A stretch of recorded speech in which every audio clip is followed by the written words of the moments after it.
بسم اللہ الرحمن الرحیم۔ سامعین کرام، آپ سن رہے ہیں اردو ناول درگا مائی کے چیلے، جس کے مصنف ہیں شمیم نوید، اور یہ اس سلسلے کی قسط نمبر 13 ہے۔ آپ اگر میرے چینل کہانی گھر پر نئے ہیں اور آپ نے ابھی تک میرا چینل سبسکرائب نہیں کیا تو میرے چینل کو ابھی سبسکرائب کر لیجئے اور بیل آئیکن پر بھی کلک کر دیں تاکہ نئی آنے والی کہانی کی اطلاع بر وقت آپ تک پہنچ سکے۔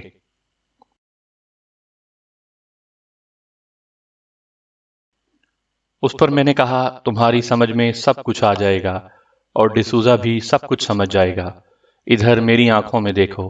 رحمان نے میری آنکھوں میں دیکھا، اب اسے ایک جھٹکا سا لگا، اور مجھے بھی۔ میں نے اسے اپنے ذہن سے اور پر اسرار قوتوں کے ذریعے اپنے قابو میں کر لیا تھا۔ میرے ذہن نے اس کے ذہن سے کہنا شروع کیا، تم یقین کرو کہ تم آئی جی رحمان ہو۔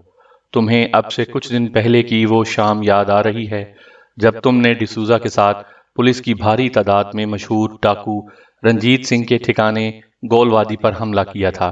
تم اپنی پچھلی زندگی یاد کر رہے ہو، تمہیں سب کچھ یاد آ گیا ہے۔ اپنے سپاہیوں سے تم ہتھیار پھینکنے کے لیے کہہ رہے ہو، اس لیے کہ تم دو طرف سے گھر چکے ہو۔ اب تمہیں سب کچھ یاد آ چکا ہے۔ تم نے مصلحتاً اپنے آدمیوں کی زندگی بچانے کے لیے سردار رنجیت سنگھ سے عارضی طور پر دوستی کام کر لی ہے، اور تم حقیقت میں اس کے جانثار بن چکے ہو، مگر تم اسے رفتہ رفتہ راہ راست پر لا کر اس زندگی سے نفرت پیدا کروا رہے ہو۔ تمہیں سردار سے بے پناہ محبت ہو گئی ہے۔ تم وادی کی زندگی قطعی نہیں بھولتے، تمہیں سب کچھ یاد ہے، مگر یہ سب کچھ تم نے قانون کی بالادستی کے لیے کیا ہے۔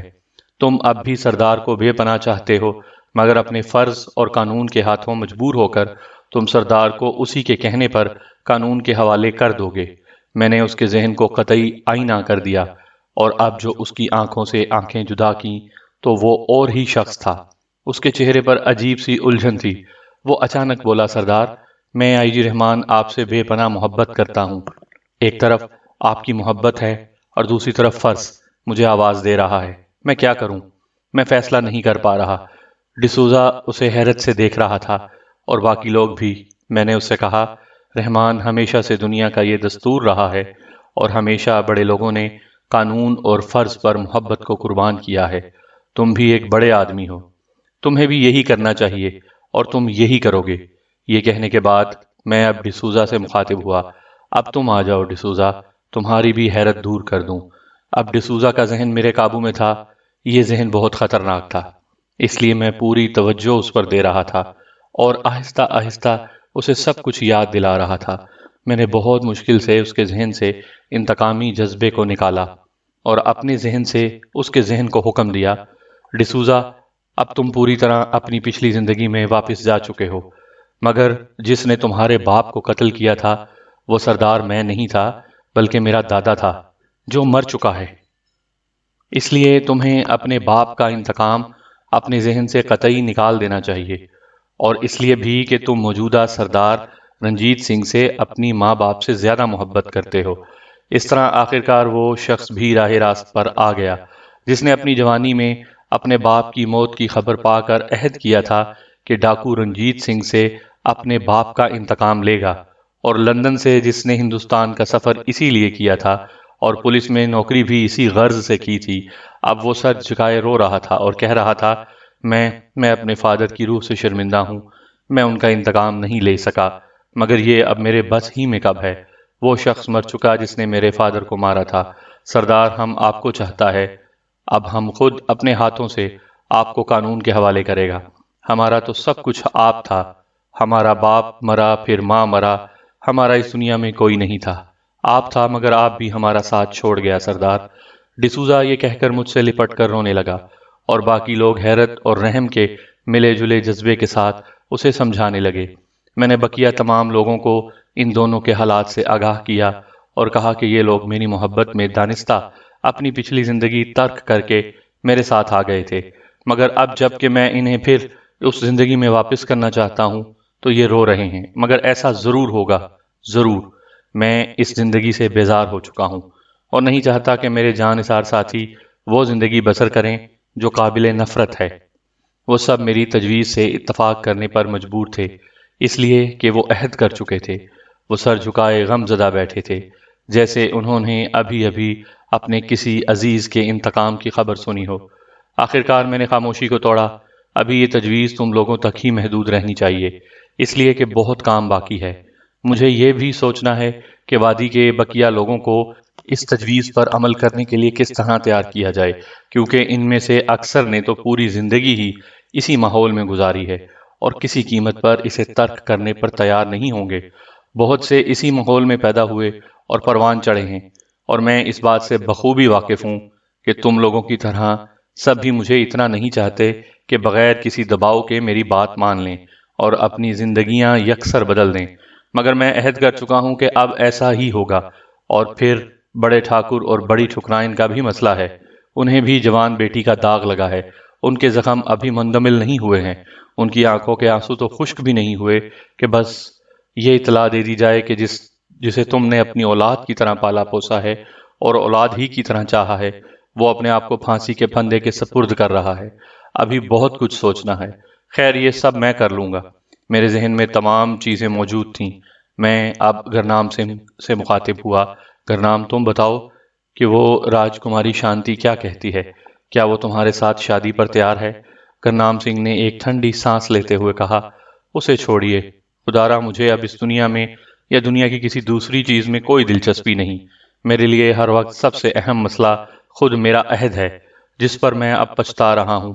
میں نے جتنی محبت آپ سے کی ہے اسے بتانے یا جتانے کی ضرورت نہیں، لیکن یہ کہتے ہوئے بھی مجھے فخر ہے کہ میں نے جتنا آپ کو چاہا ہے اتنا کسی اور کو نہیں، کسی کو بھی نہیں۔ یہ کہتے کہتے وہ رو پڑا۔ میں نے اس کی پیٹھ پر ہاتھ رکھ کر اسے تسلی دی اور کہا، گرنام سب کچھ بھول جاؤ، جو کچھ گزرا ہے، جو ہونا تھا ہو گیا۔ اب تم اپنی زندگی کو بہتر اور خوشحال اور پرامن طور پر گزارو گے تو میری روح کو تسکین ہوگی، اور اس کا واحد راستہ یہی ہے کہ تمہاری شادی راجکماری شانتی سے کر دی جائے۔ میری بات سن کر اس مرتبہ چرنجی بولا، سردار وہ تو گرنام کو دیکھ کر ہی بے ہوش ہو گئی۔ آپ یہ کیا کہہ رہے ہیں؟ بہت نازک مزاج ہے وہ لڑکی۔ پھر رام سروپ نے لقمہ دیا۔ وہ گرنام کے آدھے جلے ہوئے بھیانک چہرے کو برداشت نہیں کر سکی۔ میں خود اس وقت وہاں موجود تھا۔ اس پر رام سروپ کے کچھ خجل سا ہو کر گرنام سنگھ کو دیکھنے لگا، اس لیے کہ وہ بات کہنے کے بعد اسے احساس ہوا تھا کہ اس طرح اس نے گرنام سنگھ کو تکلیف پہنچائی ہے۔ وہ اس سے معذرت کرنے لگا۔ گرنام سنگھ بولا، ہاں میرا چہرہ اتنا ہی بھیانک ہے کہ مجھے کوئی نہیں چاہ سکتا سوائے سردار کے، مگر یہ کہہ کر اس نے ایک ٹھنڈی سانس لی اور اپنا فکرہ ادھورا ہی چھوڑ کر سر جھکا لیا۔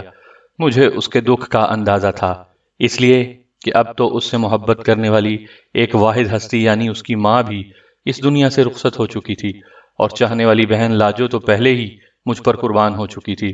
اب تو اس کی چھوٹی سی دنیا میں اس کا سب کچھ میں ہی تھا۔ وہ جھوٹ نہیں بول رہا تھا، بلکہ اس کے ایک ایک لفظ میں صداقت تھی۔ اچانک میرے ذہن میں ایک خیال کوندا اور میں نے گرنام سنگھ سے کہا، گرنام یہ بتاؤ اس وقت راجکماری کہاں ہے؟ وہ حیران سا میری طرف دیکھ کر بولا، میرے جھونپڑے میں۔ مگر میں اس جھونپڑے میں کس طرح جا سکتا ہوں؟ وہ مجھے دیکھ کر بے ہوش ہو جاتی ہے، اور جب میں جھونپڑے میں بغیر داخل ہوئے باہر ہی کھڑے اسے دیکھنے کی کوشش کرتا ہوں تو اندر سے سوائے سسکیوں اور رونے کے کچھ آواز سنائی نہیں دیتی۔ اس نے یہ کہہ کر پھر ایک ٹھنڈی سانس لی، گرنام میں تم سے رخصت ہونے سے پہلے تمہیں ایک تحفہ دینا چاہتا ہوں۔ وہ تحفہ راجکماری ہے۔ اور وہ میری بات کاٹ کر بولا، مگر سردار، میں نے بھی اس کی بات کاٹ کر کہا، یہ سب تم میرے اوپر چھوڑ دو، مجھے وہاں لے چلو، ابھی اسی وقت، آج رات ہی تمہاری شادی اس کے ساتھ کر دی جائے گی۔ چرنجی اور رام سوپ وغیرہ سب حیرت سے مجھے دیکھنے لگے، مگر شاید گرنام سنگھ کو میری بات کی صداقت پر کچھ یقین سا تھا، اس لیے وہ اب تک بہت کچھ دیکھ چکا تھا، آئی جی رحمان اور ڈسوزا وغیرہ کی نفرتوں کو محبت میں بدلتے ہوئے اس نے خود اپنی آنکھوں سے دیکھا تھا۔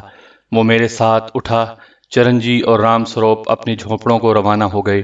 گرنام سنگھ اپنے جھونپڑے کا تالا کھول کر باہر رک گیا۔ اب دن مند چکا تھا، جھونپڑی کے اندر اندھیرا تھا۔ میں نے جیسے ہی جھونپڑی میں قدم رکھا، لڑکی کی چیخ نکلی، مگر میں نے فوراً اس سے کہا، میں گرنام سنگھ نہیں ہوں، بلکہ تمہیں اس قید سے رہائی دلانے آیا ہوں، اس لیے خاموش رہو۔ میری بات سن کر لڑکی چپ ہو گئی۔ میں پھر جھونپڑے کے باہر گیا اور آہستہ سے گرنام سنگھ سے کہا، قریبی جھونپڑے سے مشل مانگ لو۔ وہ مشل لے آیا اور اس میں گرنام سنگھ کے جھونپڑے کی مشل روشن کر کے اسے باہر جا کر پھر واپس کر آیا اور جھونپڑے کے کواڑ بھیڑ دیے۔ اب میں نے اسے دیکھا، وہ لڑکی واقعی بہت حسین تھی، پتلے پتلے نازک نازک سرخ ہونٹ، بڑی بڑی آنکھوں میں وحشت ناچتی ہوئی، بڑے بڑے کھلے ہوئے بال، گلے میں قیمتی موتیوں کے ہار، اور ہاتھوں میں جگمگ کرتی سونے کی انگوٹھیاں، پتلی دبلی پھول جیسی حسین راجکماری اس وقت بھی بہت حسین لگ رہی تھی۔ وہ پیالی دار بستر پر گھٹنوں پر اپنی ٹھوڑی رکھے مجھے حیرت سے دیکھ رہی تھی۔ آخر اس کی میٹھی آواز سنائی دی، جیسے کہیں دور کسی مندر کی گھنٹیاں بج رہی ہوں۔ کون ہو تم؟ بظاہر یہ 3 لفظ تھے، مگر ان میں اتنا رس تھا جس کی مٹھاس میں نے اپنی روح تک محسوس کی۔ میں نے اس کی بات کا جواب دیا، میں تمہارا ایک خیر خواہ ہوں۔ راجکماری، دیکھو ادھر دیکھو۔ اور جیسے ہی اس کی آنکھیں میری آنکھوں سے ملیں، وہ پوری طرح میرے قابو میں تھی۔ اب میرا ذہن اسے حکم دے رہا تھا، تم قطعی اپنی پچھلی زندگی بھول جاؤ گی۔ تم اپنی پچھلی زندگی بھول چکی ہو۔ تم کون تھیں تم نہیں جانتی۔ تم صرف اتنا جانتی ہو کہ تم گرنام سنگھ کو بے انتہا چاہتی ہو، اور وہ بھی تم پر جان دیتا ہے۔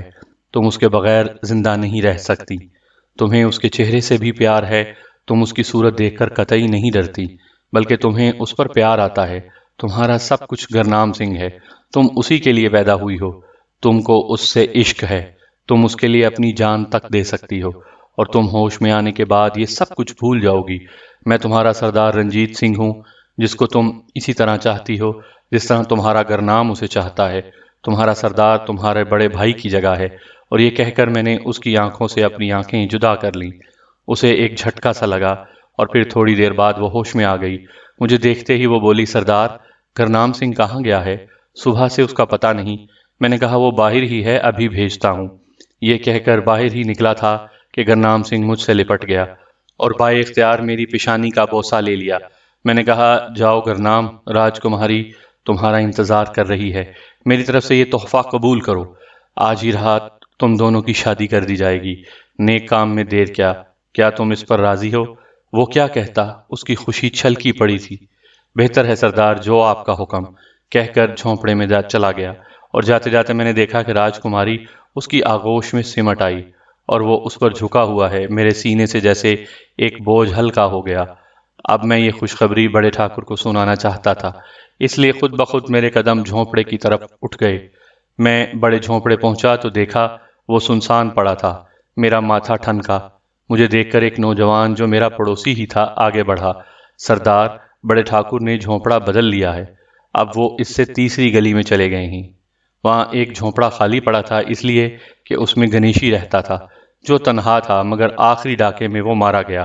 سردار، بڑے ٹھاکر اب اس کے جھونپڑے میں چلے گئے ہیں، اور سارا سامان بھی وہیں پہنچا دیا گیا ہے۔ نوجوان کی بات سن کر میں آگے بڑھ گیا۔ تیسری گلی قریب ہی تھی، میں ادھر چلنے لگا۔ نوجوان کی بات سے میرے دل کو دھکا سا لگا۔ تو اب یہ جھونپڑا ہمیشہ کے لیے ویران ہو گیا، جس میں کبھی شوبھا زندگی سے بھرپور کہے لگایا کرتی تھی۔ میں یہی سب کچھ سوچتا ہوا اس جھونپڑے تک پہنچ گیا جس کا پتہ اس نوجوان نے بتایا تھا۔ میں جھونپڑے میں داخل ہو گیا، لیکن وہاں بڑے ٹھاکر موجود نہیں تھے۔ مجھے دیکھ کر بڑی ٹھکرائن آگے بڑھیں، وہ محبت بھرے لہجے میں بولیں، تو آ گیا میرا لال؟ دیکھو، ہم نے تیرے لیے وہ منحوس جھونپڑا چھوڑ دیا۔ بڑے ٹھاکر تجھے ہی لینے رحمان کے یہاں گئے ہوئے ہیں، ابھی آتے ہی ہوں گے، بیٹھ جانا۔ میں ان کے کہنے پر چبوترے پر بیٹھ گیا۔ تھوڑی دیر بعد بڑے ٹھاکر آ گئے۔ میں تجھے کہاں کہاں دیکھتا پھرا میرے چاند، اور تو یہاں موجود ہے۔ مجھے یہ جان کر خوشی ہوئی کہ تو نے آج گرنام سنگھ اور راجکماری کی شادی کا اعلان کر دیا۔ یہ اچھی بات ہے، اس بیچارے کا گھر بس گیا۔ بالکل اکیلا تھا جب سے ماں مری تھی، افسردہ رہنے لگا تھا۔ مجھے اتنی دیر اسی لیے ہوئی کہ میں اس کی شادی کا انتظام کروا رہا تھا۔ مجھے گرنام سے سب کچھ معلوم ہو چکا ہے۔ یہ سنتے ہی میں چونک پڑا کہ کہیں گرنام سنگھ نے بڑے ٹھاکر کو یہ تو نہیں بتا دیا کہ میرا آئندہ ارادہ کیا ہے، مگر یہ کس طرح ہو سکتا ہے؟ اور یہ سوچتے ہی میں نے بڑے ٹھاکر سے کہا، کیا معلوم ہو گیا بابا؟ وہ بولے، یہی کہ تیری مرضی ہے کہ آج ہی ان کی شادی ہو جائے، اور کیا؟ جب میں نے یہ سنا تو جان میں جان آئی۔ اب سے کچھ دن پہلے جہاں دلہا بنا میں منڈپ کے پھیرے لگا رہا تھا اور شوبھا کی ساری کا دامن میرے کرتے سے بندھا ہوا تھا، آج وہاں میرا ساتھی اور جان نثار گرنام سنگھ راجکماری کے ساتھ اسی طرح پھیرے لگا رہا تھا، اور میں جی میں اس بات سے خوش تھا کہ میں نے گرنام سنگھ کا مستقبل محفوظ کر دیا ہے۔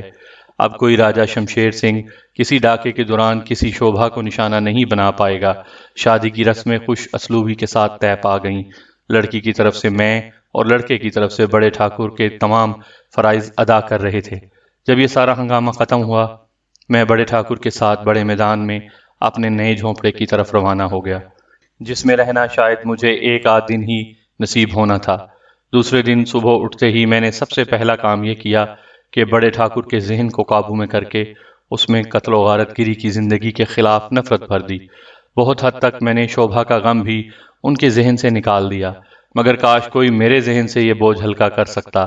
میں نے تو یہ سب کچھ کر لیا، مگر پوری طرح اپنی محبت ان کے ذہن سے نہ کھرچ سکا۔ مجھے ان کے ذہن میں یہ ساری باتیں بٹھانے میں بڑی جد و جہد کرنی پڑی تھی۔ انسانیت اور شرافت کے نام پر ان کا ذہن میری تجاویز قبول کرنے پر کسی حد تک آمادہ ہو گیا۔ انہوں نے ہوش میں آنے کے بعد کہا، رنجیتے، ہم کو یہ زندگی قطعی پسند نہیں۔ کب کس کی بیٹی یا بیٹا گولی کا نشانہ بن جائے کچھ نہیں معلوم۔ تیرا کیا خیال ہے؟ تو نے جو تجویز مجھے بتائی تھی وہ پوری طرح مجھے منظور نہیں۔ کیا ایسا نہیں ہو سکتا کہ تجھے پھانسی بھی نہ ہو اور سب معاملہ بھی ٹھیک ہو جائے؟ بڑی ٹھکرائن پھانسی کا لفظ سن کر چونک پڑی۔ کیا بک رہے ہو بڑے ٹھاکر، ہوش میں تو ہو؟ پھانسی لگے اس کے دشمنوں کو۔ مجھے اندازہ تھا کہ ٹھکرائن کا جواب یہی ہوگا، اس لیے میں چاہتا تھا کہ ان کے ذہن کو بھی قابو میں کر کے اس بات کے لیے تیار کیا جائے، ورنہ وہ اس صدمے کو برداشت نہیں کر پائیں گی۔ میں نے بلا تکلف اپنا کام شروع کر دیا۔ بڑے ٹھاکر اس عرصے میں منہ ہاتھ دھونے چلے گئے تھے۔ سامعین کرام، آپ یہ کہانی میرے چینل کہانی گھر پر سن رہے ہیں۔ آپ نے اگر ابھی تک میرا چینل سبسکرائب نہیں کیا تو میرے چینل کو ابھی سبسکرائب کر لیجئے اور بیل آئیکن پر کلک کر دیں تاکہ نئے آنے والی کہانی کی اطلاع بر وقت آپ تک پہنچ سکے۔ وہ کچھ کمزور ذہن کی تھیں، پوری طرح قابو میں آ گئیں، لیکن میرے اور شوبھا کے معاملے میں وہ بھی مضبوط ثابت ہوئیں، اور جس حد تک بڑے ٹھاکر کا ذہن اس بات پر آمادہ کیا جا سکا تھا، کچھ اس سے کم ہی پر وہ تیار ہو پائیں۔ ماں کی مضبوط محبت کا اندازہ اس وقت مجھے اچھی طرح ہو گیا۔ میں اب جھونپڑے سے نکل کر گرنام سنگھ کے یہاں پہنچا۔ راجکماری مجھے دیکھ کر کھل اٹھی اور خاطر تواضع کرنے لگی۔ میں نے گرنام سنگھ سے کہا، تمہیں یہ جان کر شاید خوشی ہو کہ میں نے بڑے ٹھاکر اور ٹھکرائن کو کسی حد تک اس بات پر آمادہ کر لیا ہے کہ وہ میری جدائی برداشت کر سکیں۔ گرنام سنگھ کے لیے یہ بات کوئی زیادہ حیرت کی نہیں تھی۔ اسے کسی حد تک میری پراسرار قوتوں کا اندازہ ہو چکا تھا، لیکن وہ پوری طرح معاملے کو نہیں جانتا تھا۔ بس اسے یہ خبر تھی کہ سردار جو چاہیں ہو سکتا ہے اور جو بات جس سے چاہیں منوا سکتے ہیں۔ کس طرح، اس سے وہ لا علم تھا۔ اب مسئلہ ہے کہ وادی کے تمام لوگوں کو تم ایک ایک کر کے میرے پاس بھیجو اور ان سے کہو کہ سردار ہر ایک سے تنہائی میں کچھ بات کرنا چاہتا ہے۔ اس کام کے لیے تمہیں کوئی خالی جھونپڑا منتخب کر سکتے ہو۔ میں چاہتا ہوں کہ آج ہی معاملہ بھی نمٹا دوں۔ ہم دونوں باہر نکلے۔ میں نے اس سے کہا، جب تم پورا انتظام کر لو تو مجھے رحمان کے جھونپڑے پر اس کی اطلاع دو۔ یہ کہہ کر میں اس سے جدا ہو کر رحمان کے جھونپڑے کی طرف چل پڑا۔ رحمان اور ڈسوزا شیو کرنے میں مصروف تھے۔ میرے پہنچتے ہی وہ دونوں ہوش میں آ گئے۔ میں نے کہنا شروع کیا، کل صبح تم دونوں میرا خط لے کر جیپ کے ذریعے دارالحکومت روانہ ہو جاؤ گے اور شام تک مجھے یقین ہے کہ تم دونوں واپس آ جاؤ گے۔ پھر پرسوں صبح ہمارا قافلہ یہاں سے ہمیشہ کے لیے روانہ ہو جائے گا، لیکن تمہیں سب سے پہلے دارالحکومت میں گورنر صاحب سے ملنا ہوگا اور اس کے بعد کم از کم 300 آدمیوں کے رہنے کی بہترین جگہ کا انتظام بھی کر کے آؤ گے۔ وہ اس صورت میں جب کہ گورنر صاحب اس بات پر راضی ہو جائیں کہ وہ میرے علاوہ تمام لوگوں کو بری کر دیں گے۔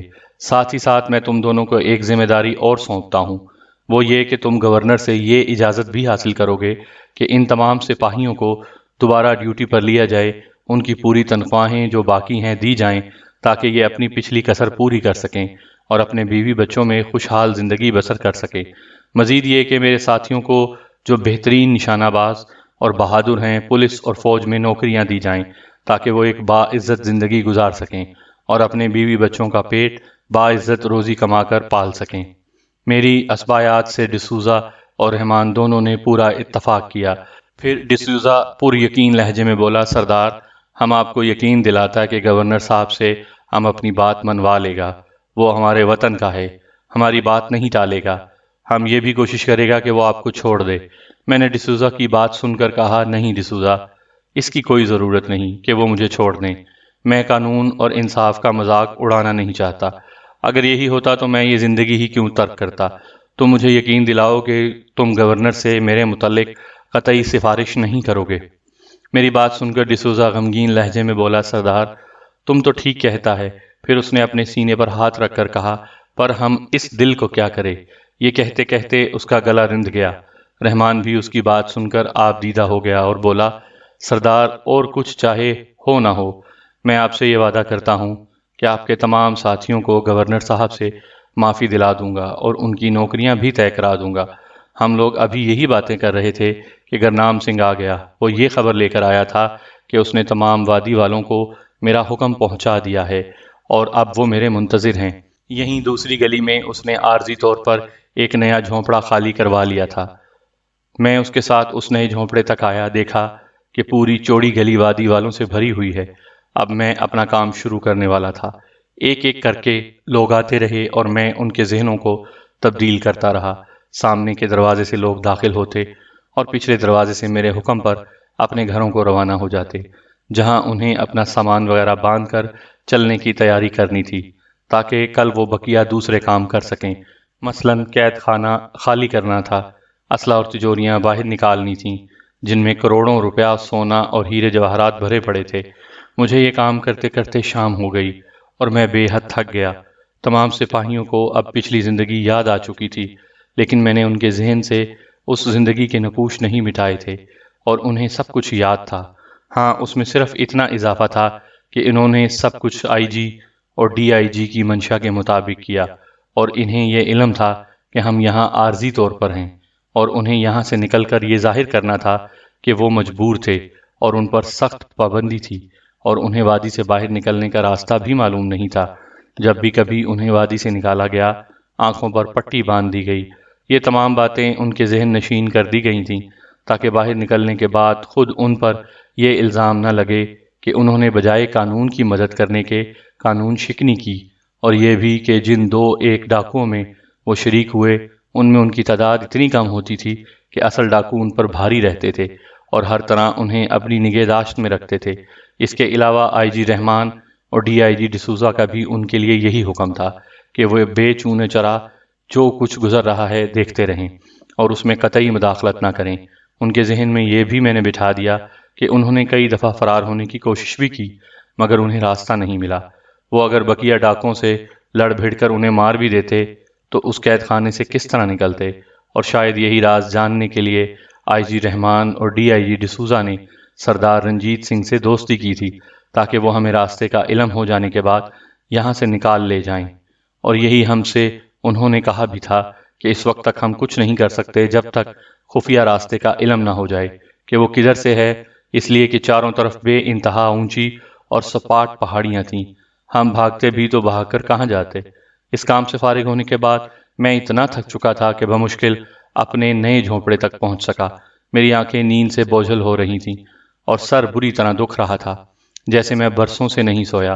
میں اپنے جھونپڑے میں پہنچتے ہی نرم دراز بستر پر گر کر بے خبر سو گیا۔ صبح میں رحمان اور ڈسوزا کے جگانے پر اٹھا۔ وہ میرے ہی حکم پر شہر روانہ ہو رہے تھے اور انہوں نے اپنی وردیاں پہن لی تھیں اور بغل میں چھوٹے چھوٹے ڈنڈے دبائے ہوئے تھے۔ ان کے سروں پر پی کیپ بہت بھلی معلوم ہو رہی تھی۔ ہولسٹروں میں ان کے ریوالور بھی موجود تھے۔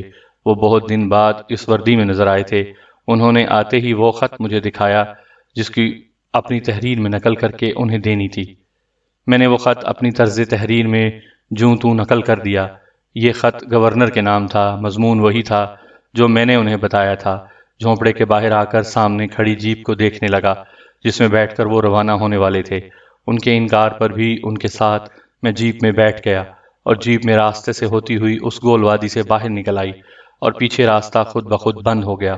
میں نے ان دونوں کو گلے سے لگایا اور رخصت کیا اور اس وقت تک کھڑا رہا جب تک کہ جیپ اونچے نیچے راستوں پر آگے بڑھتی ہوئی میری آنکھوں سے اوجھل نہ ہو گئی۔ گول وادی میں شام دھیرے دھیرے اتر رہی تھی۔ ہم سب رحمان اور ڈسوزا کے منتظر تھے جو صبح گورنر سے ملنے گئے تھے۔ ان کی واپسی پر اس وادی کے لوگوں کی قسمت کا فیصلہ ہونے والا تھا۔ تمام انتظامات مکمل ہو چکے تھے۔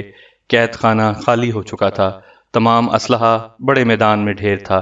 اس کے علاوہ وادی کے لوگوں کے پاس جتنی دولت تھی وہ بھی صندوقوں میں بھری ہوئی کھلے میدان میں رکھی ہوئی تھی۔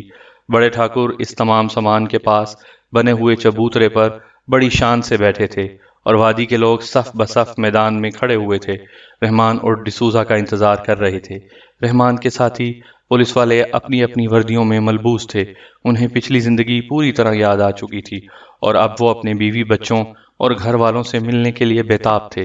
تھوڑی دیر بعد ایک جیپ چبوترے کے پاس آ کر رکی، اس میں سے رحمان اور ڈسوزا باہر نکلے۔ لوگوں نے انہیں اپنے گھیرے میں لے لیا۔ کیونکہ لوگ گورنر کا فیصلہ سننے کے لیے بےتاب تھے، وہ دونوں میرے قریب آئے اور رحمان میرے گلے سے لگ گیا۔ اس کی آنکھوں میں خوشی کے آنسو تھے۔ میں نے اس سے کہا کہ وہ میرے چبوترے پر چڑھ جائے اور وادی کے لوگوں کو گورنر کے فیصلے سے آواز بلند آگاہ کر دے۔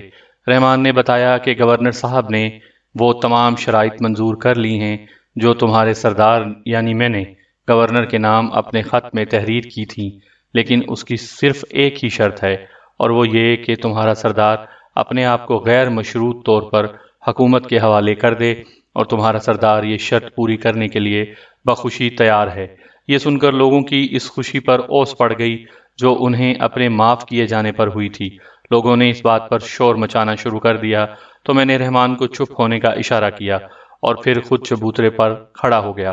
میں نے اپنے ساتھیوں کو یقین دلایا کہ ایک شخص کی جان ہزاروں انسانوں کی جان کے مقابلے میں کوئی حیثیت نہیں رکھتی، اور یہ بات ان سب کے مفاد میں ہے کہ میں خود کو حکومت کے حوالے کر دوں۔ میں نے بہت محبت اور شفقت کے ساتھ ان لوگوں کو تمام باتیں سمجھائیں، اور یہ دیکھ کر مجھے خوشی ہوئی کہ وہ لوگ جلد ہی میری بات سمجھ گئے۔ دوسری صبح ہم سب نے گول وادی کو الوداع کہا۔ ہمارا قافلہ وادی سے نکل کر اونچے نیچے پتھریلے راستوں پر آگے بڑھنے لگا۔ ایک زندگی ختم ہو رہی تھی اور دوسری ہمیں اپنی طرف بلا رہی تھی۔ پولیس کے ٹرک سب سے آگے تھے، جن کے پیچھے گھوڑوں کی قطاریں تھیں، اور ان کے بعد قافلے میں شامل عورتیں، بچے اور بوڑھے تھے۔ ہمارا قافلہ جب شہر میں داخل ہوا تو اسے دیکھنے کے لیے لوگوں کے ٹھٹھ لگے ہوئے تھے۔ ان لوگوں کو شاید یہ معلوم ہو چکا تھا کہ مشہور ڈاکو رنجیت سنگھ نے اپنے آپ کو اور اپنے ساتھیوں کو اپنی مرضی سے قانون کے حوالے کر دیا ہے۔ آخرکار ہمارا قافلہ ایک بڑے سے میدان میں پہنچ کر رک گیا، جس کے دائیں جانب کوارٹروں کی قطاریں بنی ہوئی تھیں۔ تمام لوگ سواریوں سے اتر اتر کر ان کوارٹروں میں منتقل ہو گئے، اور ان کا ساز و سامان بھی، نوٹوں سے بھری ہوئی تجوریاں، زیورات اور جواہرات سے بھرے ہوئے صندوق سرکاری خزانے میں پہنچا دیے گئے۔ یہ تمام کارروائی میرے سامنے ہوئی۔ شاید رحمان یہ چاہتا تھا کہ میں اپنی آنکھوں سے اپنے وفادار ساتھیوں کو بہتر مکانوں میں منتقل ہوتے دیکھ لوں۔ اب میرے جیل منتقل ہونے کا وقت آ گیا تھا۔ میرے سامنے بڑے ٹھاکر اور ٹھکرائن گرنام سنگھ، رام سروپ اور چرنجی کھڑے تھے۔ ان سب کی آنکھوں میں آنسو تھے اور میرا دل بھی رو رہا تھا۔ میں نے سب سے آخری بار گلے ملا اور پھر رحمان اور ڈسوزا کے ساتھ جیپ میں بیٹھ کر سینٹرل جیل کی طرف روانہ ہو گیا۔ راستے میں رحمان نے مجھے بتایا کہ قانون کی روح سے حکومت مجھ پر مقدمہ چلائے گی، اور اس کے لیے اس نے ایک عمدہ وکیل کا انتظام کر لیا ہے جو میری طرف سے صفائی پیش کرے گا اور میرا مقدمہ لڑے گا۔ میں نے اس سے کہا بھی کہ یہ سب بیکار کی بات ہے، میں اپنے بارے میں تمام اعترافات کر چکا ہوں، اب اس ڈھونگ اور ڈھکوسلے کی قطعاً ضرورت نہیں۔ لیکن رحمان اور ڈسوزا نے بتایا کہ مقدمہ تو ضرور چلے گا، اس سے مگر نہیں۔ ادھر اور عدالت اور جو فیصلہ سنائے گی ہم سب کو اس کا پابند ہونا پڑے گا۔ جیل پہنچ کر رحمان نے میرا تعارف بطور خاص جیلر ولیم برٹ سے کروایا اور اسے ہدایت دی کہ چونکہ میں نے خود ہی اپنے آپ کو قانون کے حوالے کیا ہے، اس لیے میرے ساتھ خصوصی رعایت برتی جائے۔ اس دن میرے مقدمے کی پہلی پیشی تھی۔ عدالت میں میری ملاقات ملک کے ذہین مشہور وکیل فضل الرحمان سے ہوئی۔ رحمان نے اس وکیل کو میرا مقدمہ لڑنے کے لیے ذاتی طور پر تیار کیا تھا۔ مقدمے کی باضابطہ کاروائی شروع ہوئی۔ وکیل سرکار، جو ایک عمر رسیدہ شخص تھا، اپنی اینک درست کرتا ہوا اس کٹہرے کے قریب آیا جہاں میں کھڑا تھا، اور پھر اس نے آواز بلند سوال کیا، ڈاکو رنجیت سنگھ ولد ڈاکو بلیر سنگھ، کیا تمہیں اس بات کا اعتراف ہے کہ تم نے ہزاروں افراد کو لوٹا اور سینکڑوں افراد کو قتل کیا؟ وکیل سرکار کی ناگوار اور کرخت آواز رکنے کے بعد میں نے بلند آواز میں اقبال جرم کیا۔ میرے اقبال جرم کے بعد پھر اس کی آواز کمرہ عدالت میں گونجی، یور آنر، مجرم اقبال جرم کر چکا ہے اور میں اس بارے میں عدالت سے اجازت چاہوں گا کہ اس کیس کو مزید مضبوط کرنے کے لیے میں گواہوں کو پیش کر سکوں۔ عدالت نے اجازت دے دی۔ سامعین کرام، آپ سن رہے تھے اردو ناول درگا مائی کے چیلے، جس کے مصنف ہیں شمیم نوید، اور یہ اس سلسلے کی قسط نمبر 13 تھی۔ آپ اگر میرے چینل کہانی گھر پر نئے ہیں اور آپ نے اگر ابھی تک میرا چینل سبسکرائب نہیں کیا تو میرے چینل کو ابھی سبسکرائب کر لیجئے اور بیل آئیکن پر بھی کلک کر دیں تاکہ آنے والی نئی کہانی کی اطلاع پر وقت آپ تک پہنچ سکے۔